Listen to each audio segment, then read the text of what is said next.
Karon sir, kato akong yung we started last 2022 for the fuel subsidy assistance through a card. So, more or less, starting 2022, we already have provided to 15,700 plus beneficiaries.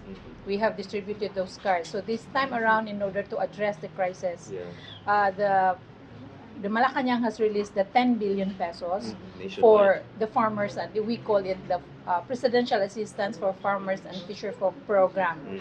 It's a program benefiting farmers from the corn, rice, sugarcane, and the fisherfolk. So when it comes to fisherfolk, for Region 7, we will be allotted with 43,200 beneficiaries for the 4 provinces, Cebu, Bohol, Negros, and Siquijor.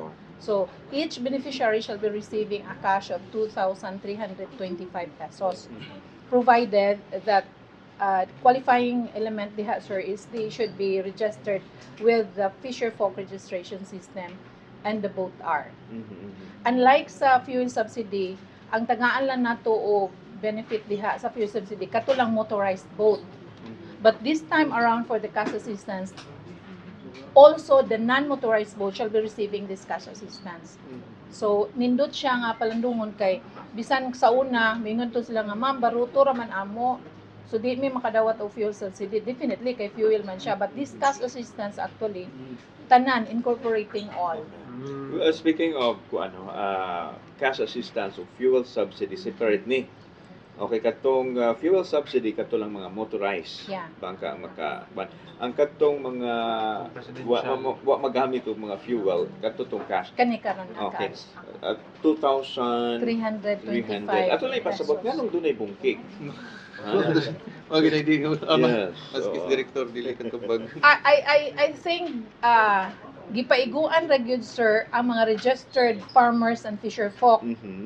So the 10 billion that was taken from the palace, Malacanang Palace, gitan-aw sa system na mo og pila ra gyud ang target beneficiaries. So for example, the 10 billion we are targeting how many millions of farmers and fisherfolk. So gi-divide nila equally, it came up with that bungkig amount of 2,335. But ang katong as explained by Engineer Roy, the master list hasahasan pag ito siya sir. Kay ididuk pa man siya, for example, na kay corn farmer ka, rice farmer, at the same time, fisher folk. So, kausa ra gyud ka makadawat. Okay. So, muna, medyo kami sa BIFAR, we are relying the preparation of the master list from the Department of Agriculture. Kay sila man dito ang, dapat, kami sa BIFAR, ang ato mga manangisda, dapat, aside from RSBSA, dapat registered gid sila sa gitawag na itong Municipal Fisherfolk Registration System. Okay. Fish R, Boat R, and then RSBSA. So daghan ta considerations diri sa BIFAR. Unlike sa farmers nga RSBSA ang ilang haragyon nga reliance nga mo qualify ka dito sa programa. Ma'am, pila ang madawat sa fuel subsidy? 3,000 sa card na siya. So actually it's not a cash, through a card because we have a conduit institution, the USSC. So tagaan sila og card ang ato mga fisherfolk and farmers, and then ila mo adto sila sa gasoline station to withdraw. So for example, ang 3,000 divided by the prevailing price of the fuel, mora to number of liters nga ilang ma-withdraw. That is intended for the fuel. Dili na magamit sa pagpalit o uban pang mga needs. Actually, sir, no. Fuel ra gyud siya sir. Kay although we have explained to them that dili ni pwede itubil og motor.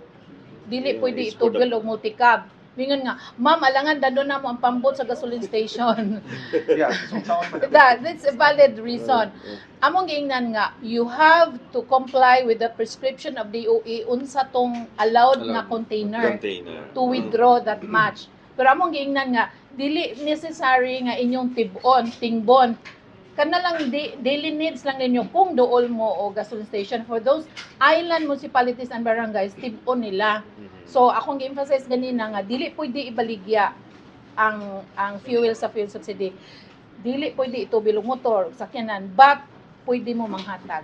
That's Pwede fuel. i-share. Okay. Pwede i-share. Kanaha sa fuel, katong cash assistance, pwede to nila makapalit o bisan unsa. Anything under the sun. Okay.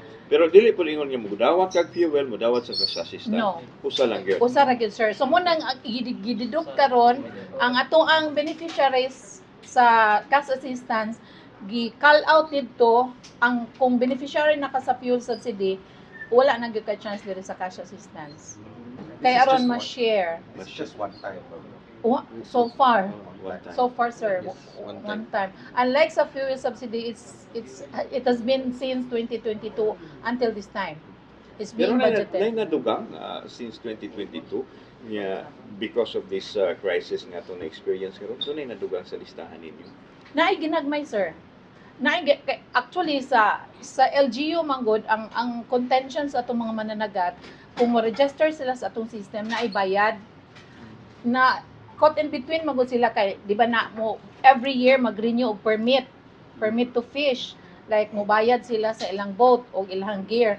Pero ang atong system, sir, is a lifetime free, wala na siya bayad mo nang usahay unya ra manggod ang atong mga nanagat mo parehistro kung nana sila nakita nga naa day kaayuhan. So to see is to believe. Iya mo gina mo ingon nga, ma'am ngano wa man ko kadawat nagparehistro ba ka? Wala, ma'am. Also, Hindi ka kadawat. di ka Asa kadawat. man sila magpa-register online? Sa municipality, sir, through the Office of the LGU. Agriculture. Yes, sir. Oh. Oo.